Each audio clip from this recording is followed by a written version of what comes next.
ओम शांति। आज 1 जनवरी 2022 के साकार मधुर महावाक्य हैं। आप सभी प्रभु प्रिय आत्माओं को, दिव्य आत्माओं को नव वर्ष की बहुत बहुत दिल से शुभकामनाएं। वर्ष 2022 आपके लिए तीव्र पुरुषार्थ का वर्ष हो, बाप समान बनने का वर्ष हो। आप तपस्या से अपनी हर समस्या को मिटाते चलें, सदा मुस्कुराते रहें, हर परिस्थिति में स्टेबल रहें। यह हमारी दिली शुभकामना है। आज साकार मधुर मुरली में बाबा बहुत मीठी सी बात बच्चों को समझा रहे हैं कि आप ज्ञानी तो आत्मा बच्चे हो, ज्ञान को धारण करने वाले बच्चे, ज्ञान का स्वरूप बनने वाले बच्चे। आप बच्चों को सदा मुस्कुराना है, रोना भी अपशगुन है, एक की याद में रहना है और सदा मुस्कुराना है। अगर रोते हैं तो क्या सेवा करेंगे? ज्ञानवान बच्चे सदा इस संकल्प में रहते हैं कि हम ईश्वरीय सेवा करें। वो अपना टाइम वेस्ट नहीं करते हैं। उन्हें एक ही लगन रहती है कि हमें अविनाशी ज्ञान रत्नों का दान करना है और फिर दान करते हुए, सेवा करते हुए कभी ये संकल्प ना आए कि इनको मैंने ज्ञान दिया। नहीं, किसी का भी कल्याण किया तो बाबा ने कल्याण किया, दृष्टि दी तो बाबा ने दी। कभी ये संकल्प ना आए कि इनमें जो बदलाव आया वो मैंने लाया। नहीं, ज्ञान देने वाला ज्ञान सागर बाबा है, दृष्टि देने वाला बाबा है। कोई कोई बच्चों में चलते चलते अहंकार आ जाता है, इनको मैंने कोर्स कराया, इनको मैंने ज्ञान सुनाया। बाबा ने कहा कि जब आप बाबा को भूल जाते हो तो ये संकल्प आता है। बाबा है सब पर रहम करने वाला, रावण है बेरहमी। बाबा आते हैं तो दैवी स्वराज्य की स्थापना करते हैं। रावण आता है तो वो बेरहमी करता है, अर्थात कंगाल बना देता है। कोई भी नहीं जानता कि फिर से हमें राम राज्य में जाना है तो क्या करना है। शिव बाबा राम है। जब आपकी राम से प्रीत हो जाती है, सबसे बुद्धियोग हट जाता है, एक बाप से जुट जाता है, तो आप ज्ञानी तो आत्मा बच्चों पर बृहस्पति की दशा हो जाती है। दशाएं भी बदलती रहती हैं, कईयों पर शुक्र की दशा, कईयों पर मंगल की दशा, बुध की दशा। जब याद करते हैं बाबा को तो बृहस्पति की दशा होती है। कोई कोई बच्चे स्थूल सेवा करते हैं, भोजन आदि पकाते हैं। बाबा कहते बाबा तो सब बच्चों को देखते हैं कि मेरे कौन से बच्चे क्या सेवा करते हैं। ऐसा नहीं कि सिर्फ ज्ञानी तो आत्मा प्रिय हैं, नहीं, जो स्थूल सेवा करके बहुतों को सुख देते हैं वो बच्चे भी बाबा को प्रिय हैं, क्योंकि वो अनेक आत्माओं को सुख दे रहे हैं, भोजन प्यार से बना रहे हैं। तो यहाँ भी सब बच्चे नंबरवार हैं। हर एक की चलन से समझा जाता है। बाबा चाहते हैं मेरा हर बच्चा सदा हर्षित मुख रहे। कोई कोई बच्चे फिर भी रोते हैं तो ज़रूर अपने खोटे कर्म किए हुए हैं, कोई ग्रहचारी है। याद करेंगे बाबा को तो ग्रहचारी उतर जाएगी। जिनमें कोई अवगुण है वो कोई सेवा नहीं कर सकते। ऐसे में बाबा ही आते हैं, दृष्टि देकर बच्चों का कल्याण करते हैं, उनको टच कराते हैं। बाबा ने समझाया कि आप बच्चों को अपने आप को खुद चेक करना है। क्या मैं बाबा की दिल पर चढ़ा हुआ हूँ? क्या मैं बाबा की सेवा करता हूँ? जो बच्चे एम ऑब्जेक्ट को सामने रखते हैं वो सदा हर्षित रहते हैं। आप आए ही हो देवी देवता बनने के लिए। वरदान में बाबा ने समझाया, एक बाबा में सारे संसार की अनुभूति करने वाले, निरंतर एक की याद में रहने वाले सहज योगी भाव। जब आप एक बाप की याद में रहते हैं तो सदा योग अच्छा रहता है। एक से ही सर्व संबंध रखना अर्थात ट्रस्टी बनकर जीना। एक से योग रखना अर्थात सब कुछ तेरा, तन मन धन सब तेरा। ऐसे बच्चों को योग में मेहनत नहीं करनी पड़ती। अगर मेहनत लग रही है तो उसका कारण कोई ना कोई अपनी कमजोरी है। आपका सर्व संबंध एक के साथ जुटा हुआ है, इसलिए आप सहज योगी हो। स्लोगन में बाबा ने समझाया, महान आत्मा वह है जो पवित्रता रूपी संकल्प में सदा विजयी है। आज चलते फिरते अभ्यास करेंगे, मैं सहज योगी हूँ। सबको गिफ्ट बांटेंगे, शुभ भावना शुभ कामना की। किसी को भी खाली नहीं जाने देंगे। हैप्पी न्यू ईयर के साथ शुभ भावना शुभ कामना के गिफ्ट सबको देते रहेंगे। अब सुनते हैं मुरली विस्तार से। बाबा कहते, मीठे बच्चे, तुम्हें सदा सर्विस के ख्यालातों में रहना है। ज्ञानी तो आत्मा बनना है, समय व्यर्थ नहीं गंवाना है। तुम्हें सदा सर्विस के ख्यालातों में रहना है, ज्ञानी तो आत्मा बनना है, समय व्यर्थ नहीं गंवाना। क्वेश्चन है, जो ज्ञानवान बच्चे हैं उनकी निशानी क्या होगी? जो ज्ञानवान बच्चे हैं उनकी निशानी क्या होगी? वो सदा सर्विस पर जुटे रहेंगे। अविनाशी ज्ञान रत्नों का दान करने में उन्हें खुशी रहेगी। बाबा भी उनसे राज़ी होगा। वो कभी वाहियात खान पान आदि के ख्यालातों में समय नहीं गंवाएंगे। उनको कभी रोना नहीं आ सकता। उन्हें कभी ये अहंकार नहीं आएगा कि फलाने को हमने ज्ञान दिया। हमेशा कहेंगे बाबा ने दिया। क्या कहेंगे वो? ज्ञान किसने दिया? बाबा ने दिया। गीत है, दुखियों पर रहम करो। ओम शांति। ये तो बच्चे अब जानते हैं बाबा ने रहम किया था, फिर कर रहे हैं। रहम करने वाला कौन है, फिर बेरहमी कौन करता है, ये बरोबर अब तुम जानते हो। बाबा ने रहम किया भारत पर, अर्थात भारत को हीरे जैसा बनाया। श्रेष्ठाचारी दैवी स्वराज्य दिया था। तुम अब समझ रहे हो लक्ष्मी नारायण को राजभाग किसने दिया? जरूर परम पिता परमात्मा ने रचना रची। देवी देवताओं ने परम पिता परमात्मा से वर्षा लिया। सभी ने वर्षा किससे लिया? परम पिता परमात्मा से। दुनिया नहीं जानती। भारतवासियों को स्वराज्य था, बाबा ने रहम किया था, फिर रहम मांगते हैं। बेरहमी कौन मिला जिसने दुखी, कंगाल, भ्रष्टाचारी बना दिया? उसके एफिजी वर्ष वर्ष जलाते रहते हैं। इस रावण ने दुख दिया। जो दुख देते हैं वह तंग करते हैं। उनका वैर लेने के लिए, उनकी इंसल्ट करने के लिए एफिजी बनाते हैं। बाबा कहते, ये सब पतित हैं। खुद को पतित भी मानते हैं, फिर ईश्वर भी मानते हैं। अखबार में डालते भी हैं, क्राइस्ट से 3000 वर्ष पहले भारत परिस्थान था। सबसे पहले थे देवताएं, फिर इस्लामी बोधि हुए। बच्चों को हिसाब किताब बता दिया, बीच में और भी धर्म आ जाते। अब भारतवासी चित्रों को भी मानते हैं, इसलिए ये प्रश्नावली भी बनाई है। इस पर समझाना बहुत सहज है, परंतु जिनमें ज्ञान नहीं उनको बुद्धू कहा जाता है। ज्ञान सुनकर फिर औरों को सुनाना है। भले सर्विस तो और भी बहुत है, परंतु वो हुई स्थूल सर्विस। कोई कमांडर, कोई जनरल, कोई प्यादे भी होते हैं। खान पान आदि बनाना ये भी सेवा है, इसका फल अवश्य मिलता है। भोजन प्यार से बनाना ये भी सेवा है, इसका भी फल अवश्य मिलता है। समझते ज्ञानी तो आत्माओं की हम सर्विस करते हैं।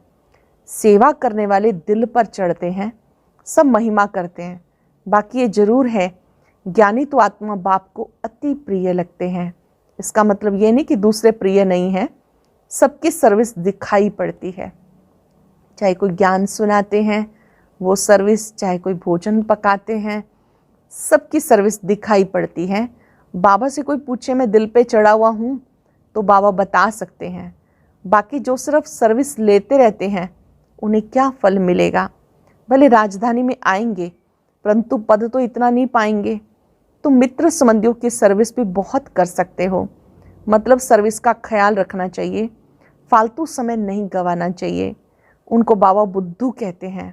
बाबा कितनी अच्छी पॉइंट समझाते। प्रश्नावली भी बहुत अच्छी है। जगत अम्बा है ज्ञान ज्ञानेश्वरी, राज राजेश्वरी है लक्ष्मी, वो है सतयुग की। ये महिमा जगत अम्बा की इस समय की है। बच्चों में हड्डी धारना चाहिए, परिपक्व अवस्था चाहिए, तब दिल पर चढ़े। परिपक्व अवस्था चाहिए तब दिल पर चढ़े। स्कूल में भी स्टूडेंट नंबरवार दिल पे चढ़ते हैं, वैरायटी होते हैं। ये पॉइंट समझाने की बहुत अच्छी है। जगदम्बा को धन लक्ष्मी नहीं कहेंगे, यह जगदम्बा, इसको गॉड ने नॉलेज दी है, इसलिए सरस्वती गॉडेस ऑफ नॉलेज ये गाई हुई है। सरस्वती विद्या की देवी ये गाई हुई है। इस समय इस नाम रूप में गॉडेस ऑफ नॉलेज है, जिस नॉलेज से फिर पद पाया, पास्ट जन्म में नॉलेज पाई है तब लक्ष्मी बनी। लक्ष्मी पास्ट जन्म में जगदम्बा थी, ये तो बिल्कुल क्लियर राज है। पास्ट प्रेजेंट फ्यूचर क्या बनेंगे, एक एक बात बड़ी अच्छी है। लक्ष्मी कैसे 84 जन्म लेती है, कहाँ कहाँ लेती है, ये समझाने की बातें हैं। समझाने की खुशी रहती, दान देने में खुशी होती है ना। बाप अविनाशी ज्ञान रत्नों का दान देते हैं, फिर औरों को दान देने की सर्विस करनी चाहिए। सिर्फ मम्मा बाबा के पिछाड़ी नहीं पड़ना चाहिए, सर्विस पर लगना है, तब बाबा राजी हो। सेवा पर लगेंगे तो बाबा राजी हो। ज्ञानवान सर्विस में जुटा रहेगा, सर्विस में नहीं जुटते तो उनको बुद्धू कहेंगे, वो समझते हम बाबा की दिल पर नहीं है। बहुत फालतू खान पान के ख्यालात चलते। एम ऑब्जेक्ट बाहर में तो बहुत अच्छी लिखी हुई है, नाम लिखा हुआ है, यह है पतित पावन गॉड फादरली यूनिवर्सिटी। बाप से 21 जन्म के लिए फिर से हेल्थ वेल्थ हैप्पीनेस का वर्षा मिलता है। बोर्ड पर ऑक्यूपेशन पूरा लिखा हुआ है, शिव बाबा का भी चित्र है, लक्ष्मी नारायण का भी चित्र है, एम ऑब्जेक्ट भी लिखा हुआ है, परंतु समझते कुछ नहीं, फिर पूछते भी नहीं। दुकान होती है तो उस पर बोर्ड लगा हुआ होता, ये मिल्क की दुकान है, ये फलाने की है। सत्संग पर कभी बोर्ड नहीं लगता, वो तो नामी ग्रामी हो जाते। यहाँ तो बोर्ड लगा हुआ है, तो 21 जन्मों के लिए दैवी पद प्राप्त करने की शिक्षा मिलती है, परंतु फिर भी बुद्धि में नहीं बैठता। फिर अंदर आकर पूछते हैं यहाँ का उद्देश्य क्या है, परंतु बोर्ड पढ़ते नहीं जो एम ऑब्जेक्ट समझ सकें। देखना चाहिए किसका दुकान है, परंतु कुछ भी नहीं जानते। आदिदेव का नाम भी महावीर हनुमान रख दिया, परंतु ये कौन है, कब होकर गए जानते नहीं। तुम बच्चों में समझाने की हिम्मत चाहिए। समझाने वाले में ही अगर कोई विकार होगा तो किसी को तीर लगेगा नहीं। अगर किसको तीर लगता भी है तो वो शिव बाबा समझाते हैं। जिनमें कोई अवगुण है तो उनकी समझानी किसको लगेगी नहीं। जिनमें अवगुण है उनकी समझानी किसी को लगेगी नहीं। वह तो बाबा आकर किसको दृष्टि दे, ज्ञान देते हैं। वैसे ना समझे कि मैंने इनको बहुत अच्छा ज्ञान दिया, मेरे ज्ञान से इनमें परिवर्तन आया, ये भी उल्टा अहंकार है। अच्छे से अंडरलाइन करेंगे। जब आप किसी को ज्ञान सुनाते हैं, समझाते हैं, तो बाबा आकर दृष्टि देते हैं। बाबा आकर उस आत्मा को परिवर्तन करने के लिए प्रेरित करते हैं। कभी ये संकल्प ना आए कि मैंने इनको ज्ञान दिया या मेरे ज्ञान देने से इनमें परिवर्तन आया। ये उल्टा अहंकार है। इसमें रोने की आदत है, वो किसी को ज्ञान नहीं दे सकते, वो तो विधवा हो गई। वो कभी ना समझे कि मैं किसको ज्ञान दे सकती हूँ। वह तो बाप उनका कल्याण कर देते। रोया तो उसकी दुर्गति है। तुम जानते हो हम हर्षित मुख देवी देवता बनने वाले हैं। अगर रोते हैं तो खोटे कर्म किए हुए हैं जो धोखा देते हैं। अच्छे अच्छे भी रोते हैं, फिर बाबा को किसको उठाना है तो खुद आकर दृष्टि दे देते हैं। रोते हैं तो विधवा हैं। यहाँ कहते हैं हम राम के बने हैं, फिर रोते हैं तो गोया उनका राम मर गया। गोया राम से बुद्धियोग टूटा हुआ है, बेमुख है। अवस्था बड़ी अच्छी चाहिए। भले कोई प्रभावित होते हैं, परंतु वो बाबा की ताकत से प्रभावित होते हैं। बाबा जो बोलेगा उसमें कोई गलती नहीं होगी, क्योंकि बाबा है ही सत्य। अगर कोई अक्षर निकल भी गया तो बिगड़ी को बनाने वाला बैठा है। इसमें समझने की बड़ी अच्छी बुद्धि चाहिए। बाबा तो सर्विस पे उपस्थित है, उनको बच्चों की भी रखनी है। बीके कहलाते हैं तो मदद भी करते हैं। कोई कोई बीके और ही नुकसान करते। बाबा भी जानते तो जिज्ञासु भी जानते इनकी चलन ऐसी है, ठीक नहीं है, तब लिखते हैं बाबा इनको अपने पास मंगा लो। तुम बच्चों को तो दधीची ऋषि माफिक हड्डियाँ देनी है, दधीची ऋषि की तरह हड्डी हड्डी सेवा में लगानी है। कोई कोई तो नवाब होके चलते हैं। बाबा समझाते इस कमाई में भी ग्रहचारी बैठती है, दशाएं बदलती हैं, कब बृहस्पति की, कभी शुक्र की, कभी मंगल की, कभी राहु की। इस कमाई में भी दशाएं बदलती हैं, कोई कोई पर बृहस्पति की, शुक्र की, मंगल की, कभी राहु की, फिर एकदम चकनाचूर हो जाते। बाबा बहुत अच्छी अच्छी पॉइंट समझाते। बोलो आप तो बड़े अच्छे बुद्धिमान पढ़े लिखे हो, बोर्ड पर पूरी एम ऑब्जेक्ट लिखी हुई है। एम ऑब्जेक्ट को जब समझें तब उस रुहाब से अंदर आए। लिखा हुआ है गॉड फादर से वर्षा मिलता है 21 जन्म और 2500 वर्ष के लिए। सूर्यवंशी चंद्रवंशी राजधानी का वर्षा मिलता है। कोई तो अच्छी रीति समझेंगे क्योंकि नंबरवार ग्राहक है ना। ये सब शिव बाबा की दुकान है, सेठ एक है। ये दुकान तो लाखों हजारों के अंदाज में निकलेंगे, हजारों लाखों के अंदाज में दुकान निकलेंगे। सन्यासियों के लिए कितने दुकान हैं, विलायत में भी हैं। विलायत वाले समझते हैं भारत का प्राचीन योग और ज्ञान सन्यासी ही देते होंगे, परंतु नहीं, ये तो बाप देते हैं। मनुष्य कोई भी ज्ञान नहीं दे सकता। जो ज्ञान शिव बाबा देते हैं मनुष्य कोई दे नहीं सकता, परंतु सिर्फ देने वाला बाप का नाम बदल बच्चे का नाम रख दिया। तुम सिद्ध करके बताएंगे। हेवन स्थापन करने वाला गॉड फादर बैठ के समझाते हैं।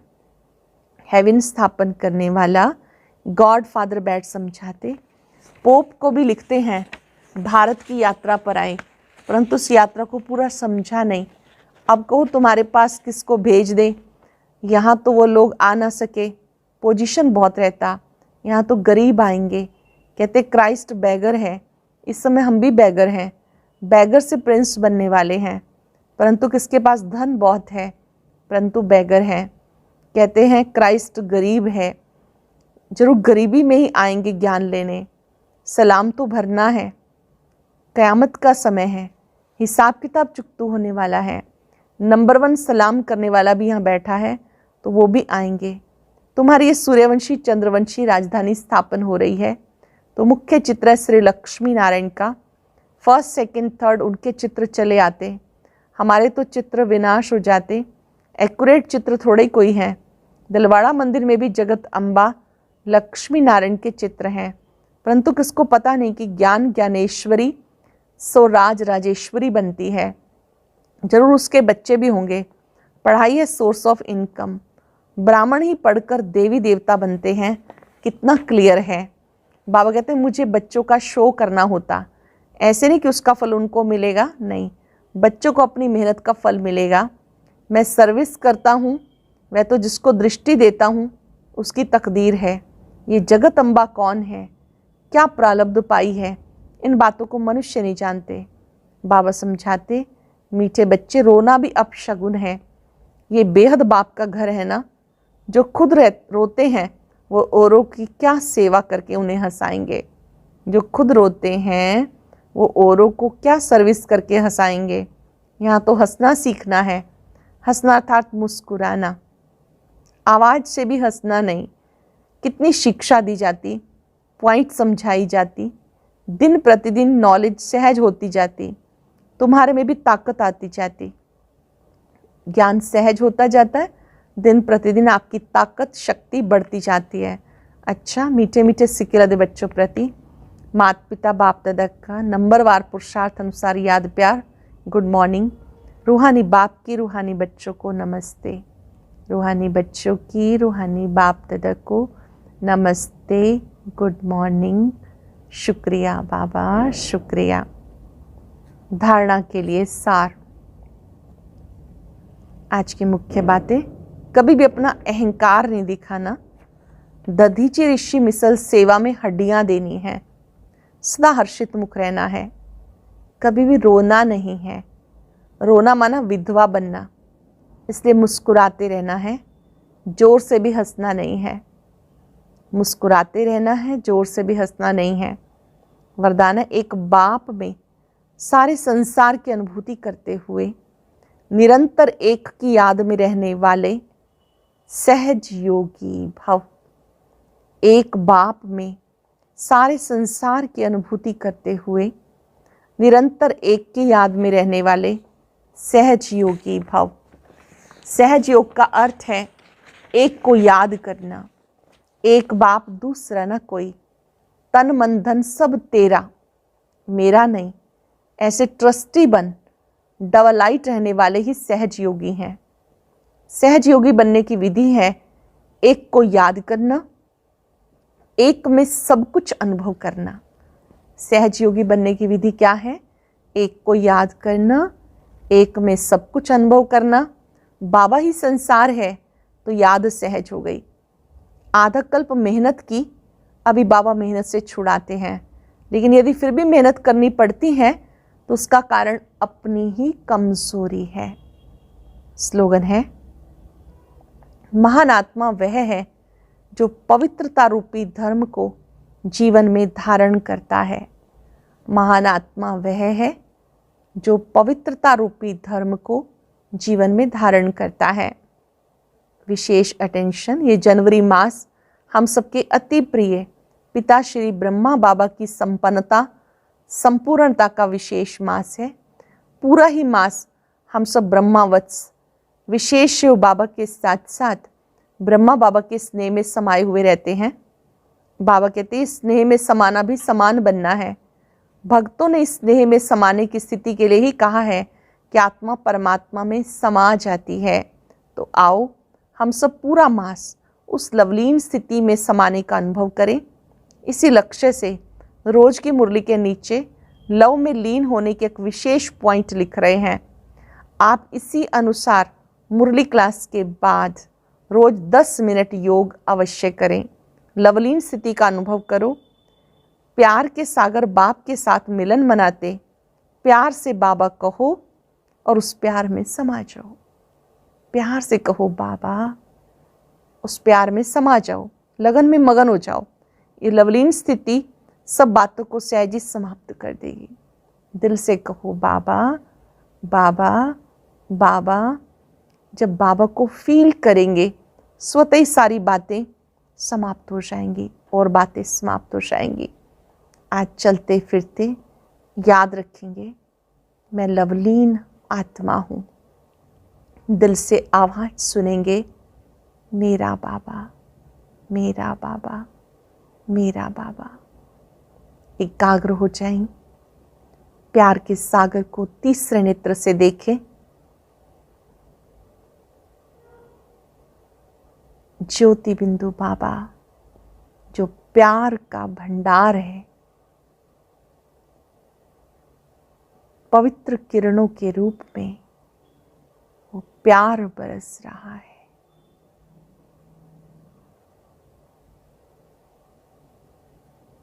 वो शक्तियां बरस रही हैं।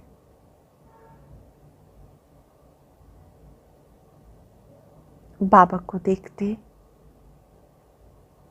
शक्ति का अनुभव करें,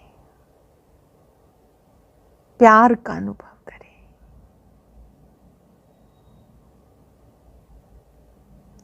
इस खोई हुई स्थिति में दिल से आवाज आए, मेरा बाबा, मीठा बाबा, प्यारा बाबा, शुक्रिया बाबा।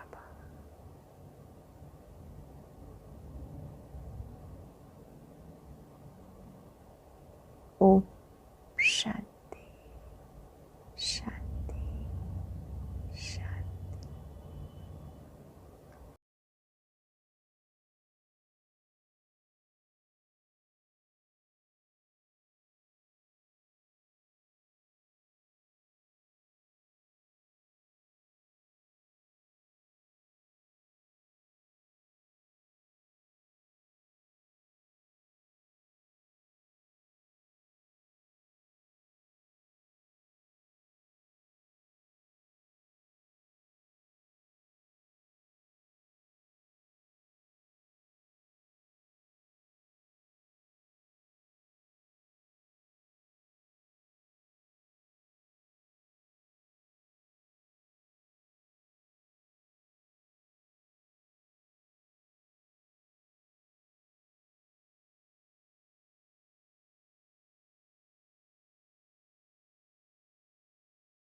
को जगा लो विवेक, सारे जग का कर्णधार हो। मुरली की तान बज रही,